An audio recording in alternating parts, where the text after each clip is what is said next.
పరమశివుడు అష్టమూర్తి తత్వంతో ఉంటాడు. అందుకే పరమశివుడికి పూజ చేస్తే 8 నామాలతో పూజ చేస్తే చాలు, సంపూర్ణమైనటువంటి పూజ పూర్తి చేసినట్టే. అవకాశం ఉంటే శివాష్టోత్తరం చెప్పచ్చు, శివ సహస్రం చెప్పచ్చు. అవకాశం లేనప్పుడు 8 నామములు చెప్తారు.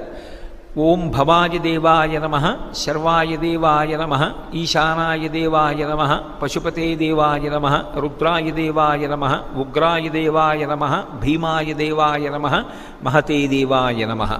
అమ్మవారికి కూడా ఇక వేరు నామాలు చెప్పరు.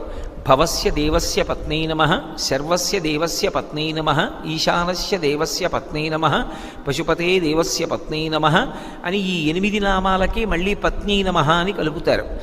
ఈ 8 నామాలతోటి తెల్లటి బియ్యాన్ని నీటితో తడిపి ఒక్కొక్క గింజ వేస్తే చాలు, శివార్చన పరిపూర్తి అయిపోయినట్టే.